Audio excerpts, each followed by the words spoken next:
apologies for the delay in videos. I can explain it. There's a lot of technical difficulties that go into this. That's how I'm going to open this. All sorts of adapter issues, all these too many numbers for me to process. I'm a letters guy, not a numbers guy. But finally, we're here. We're back on this Ramble YouTube channel. And I've come to talk about the main storyline in the sports world, the championship slate of NFL games today between my Green Bay Packers, Heartbreak, we'll get into that, and then the AFC Championship. But we'll start in the NFC because it was the first game, the one I watched. I'm going to be honest, I didn't watch much of the Bills, Chiefs. I mean, you can probably see why because I'm a Packers fan, but let's get into it. Packers, they blow it again, man. The Packers, I saw this tweet that they're the Notre Dame of the NFL. I hate to say it, but it's kind of true.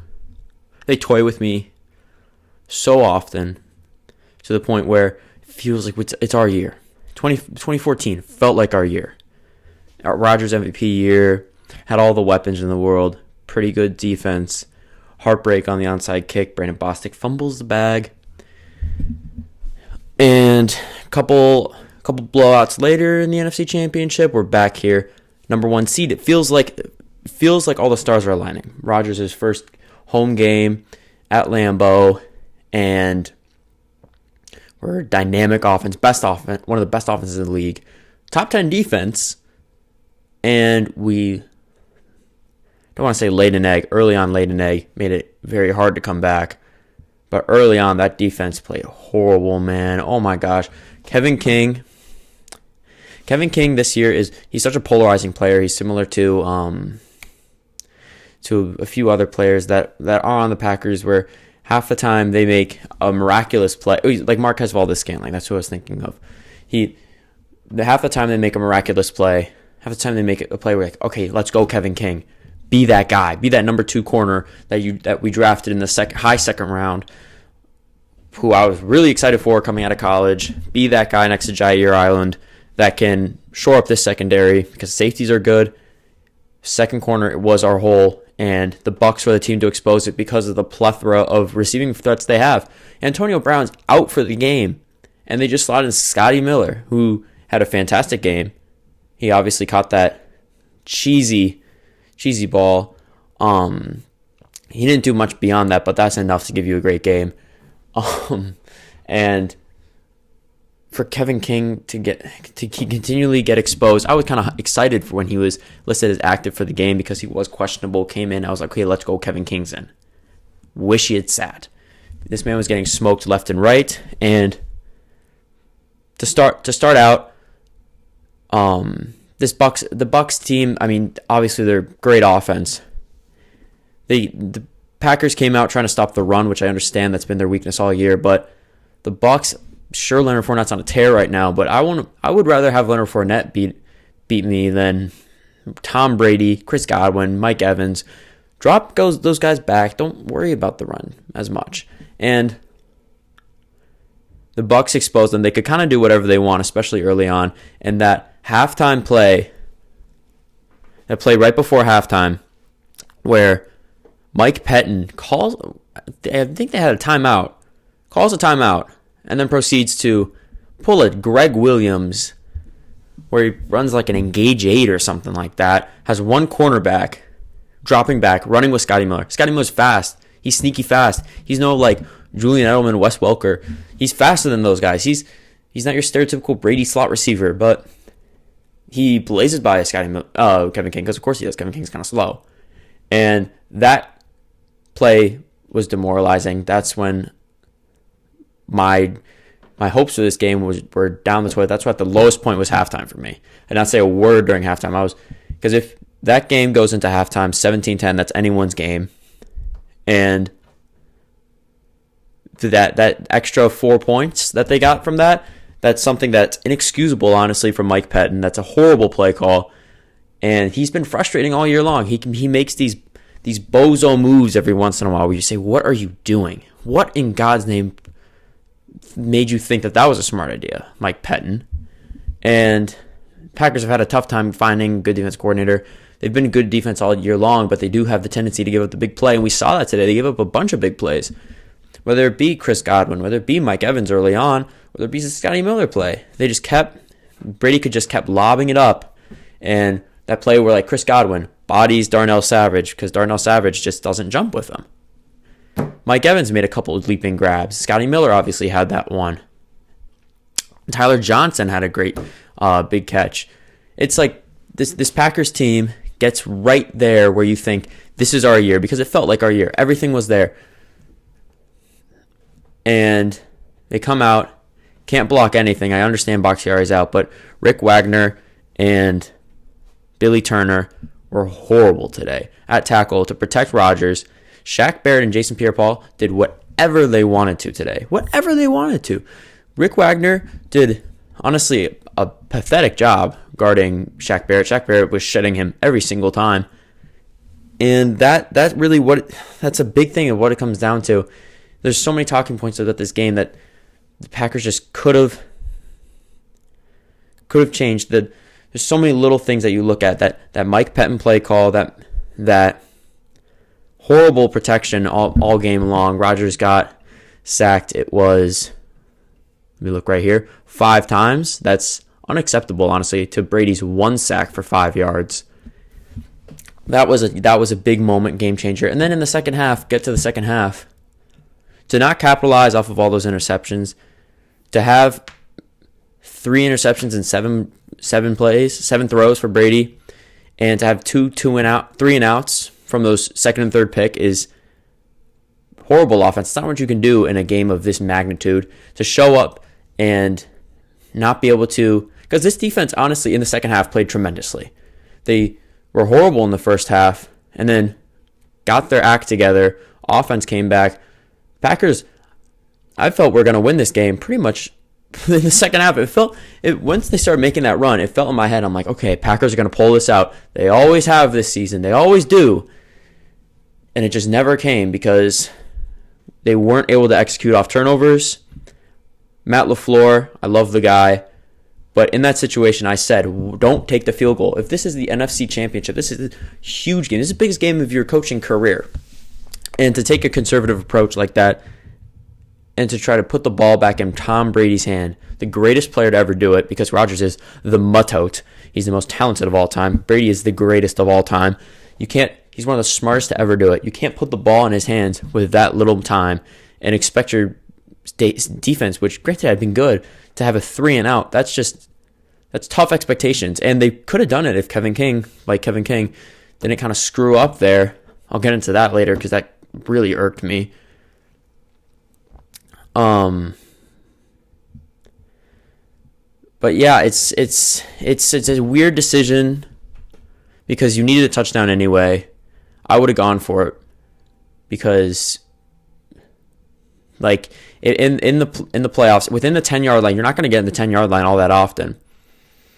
And I understand narrowing the deficit, so you maintain the 1 possession game and you make sure that you don't have to get the 2-point conversion, which is tough. And Equanimeous St. Brown had dropped that easy 2-point conversion earlier, which would have completely changed the landscape of this game. But you see it time and time again with teams. They take this conservative approach because they have too much trust in this defense. 1 first down is not that hard to get for an offense. It's not. And to have it come down to such a horrible ending to such a fantastic game, because it honestly was a tremendous game to watch. It was a whirlwind of emotions. To have it end on Kevin King tugging on the jersey of Tyler Johnson and having them only call that. The whole game, Allen Lazard's being held. The whole game, Devontae Adams being pushed around. Everyone's getting bullied around. That whoever that guy is with the flippin' dual name, last name, whatever it's called, abbreviate, whatever, the joint name, Murphy Bunting. I hate that guy. He's out here tugging on Allen Lazard left and right, and the refs are blind to it because they have their agenda of getting Tom Brady in the Super Bowl. I don't want to be a blame the refs guy, but come on now. Let's keep it consistent. That's the most frustrating thing. If they didn't call that, I'd be fine because they didn't call it all game. And also because it would have been huge for the Packers. Bias. Got to address that. But Also, if they did call it and they'd called everything else, I'd be like, yes, well, that's the right call. You can't do it both ways. You can't do it both ways where you're saying we're not going to call it until the last play. That's not how this should work. Refs should be better than that, and I'm kind of disappointed to see that they did that. I mean, I don't want to blame the refs again. I am at the same time, but it's just I'd love to see a consistently called game rather than that, because that's a very frustrating way to go out, is to have a penalty that isn't called all game long, called on you when Packers didn't really play all that dirty. I mean, they probably had a couple little things here and there, but it felt like the Bucs were holding them a lot more than the Packers were holding them. That was confusing. The Bucs were holding the Packers more than the Packers were holding the Bucs. That's what it felt like to me. So to have that go, and then Tom Brady prevails, and it's just frustration. Because year in and year again, we waste them a tote, and we can't get it done. And he had a great game, Rodgers. I mean, he had a couple of mistakes. He had that interception, obviously. He had a few missed throws here and there, but he was, for the most part, really good this game, as he always is. He should have scrambled in that touchdown on third down and goal, but he had a great game. So, yes, the Packers lost. Disappointment. Heartbreak. Shattered my heart into a million pieces, which is why I didn't watch much of the Bills-Chiefs, but I did watch the highlights. I did watch a little bit of the game, and I mean, the Chiefs showed why they're the defending champs there. The question was, they let some lackluster teams stick in it for a while, that Falcons game in particular. I was kind of wondering if they'd be able to flip the switch, make it show that they're the most dominant team in the league, and they did. That they did. Especially, I was a little bit scared for the Chiefs when they went down 9-0. I thought, sure, they've come back from deficits before. Even the playoffs before, they came back from multiple double-digit deficits. But I thought the Bills are really, really good on both sides of the ball. Bills could be able to stop them, cause frustration. And the Chiefs came out on a blaze, and Mahomes was absurdly good in this game. The difference was at the end of the day was Mahomes just kept making plays, and yes, Josh Allen kept making plays as well, but Mahomes on the run when the pocket was collapsing would continually step up and just throw dime after dime after dime, and this man is injured. He has turf toe. Apparently it's a nerve, but who knows what's going on up in his head. Maybe he's still got something going on. I doubt it, but turf toe, it's hard for him to move. You saw it on the scrambles. This man was like limping around, and he still is able to put up 325 yards, 3 touchdowns, 0 interceptions. O-line did a fantastic job he only got sacked once, and he kept making great throws. Obviously, you have Kelsey and Tyreek and McCole Hardman, who had a quiet game, but it was really just for the most part Travis Kelsey and Tyreek Hill show. But that's kind of what it's been all year long. McCole Hardman did have that 150-yard run, but the Bills.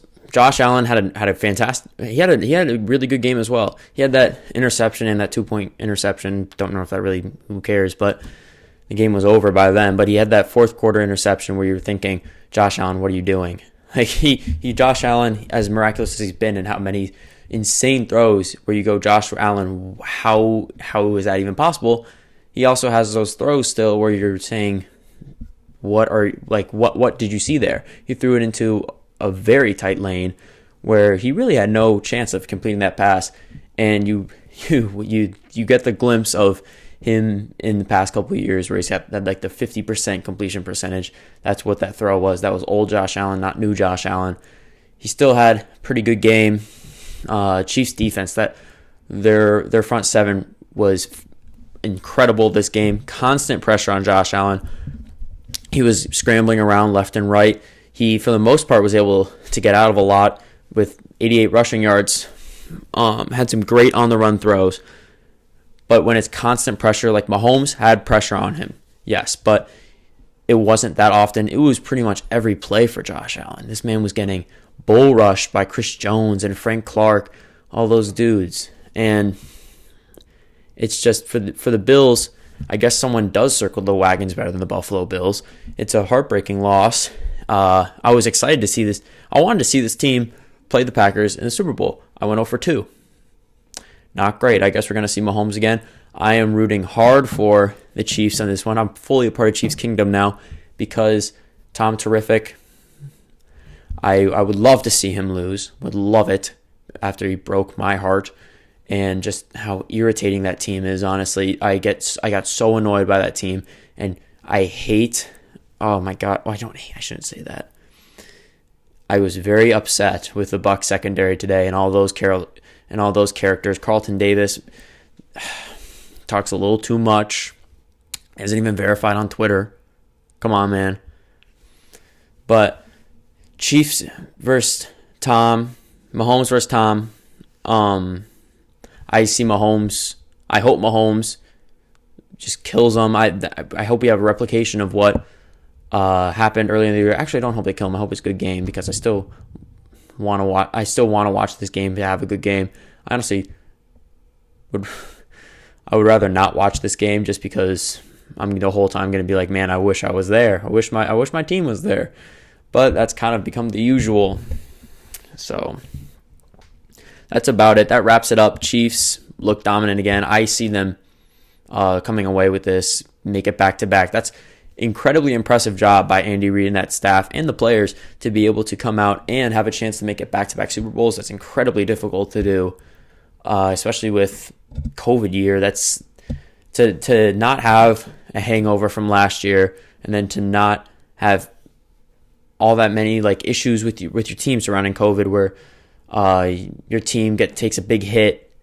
That's huge, and we should give the Chiefs credit for being able to do that because that's incredibly impressive. And I hope they're able to make it a second Super Bowl because I do really like this team. They're not like the Patriots where they're kind of annoying. Andy Reid is a lovable guy. Patrick Mahomes is a very likable player. Travis Kelce's a very likable player in my opinion. Tyreek Hill, as much as off-field stuff, not great, but he's an electric player. He's really fun to watch.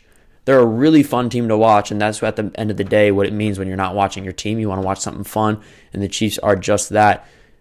And I would love to see them come away with it. Maybe not be in a dynasty because that's kind of boring, but we'll see how it works. February 7th, birthday. We'll see it, and this wraps up the second installment of this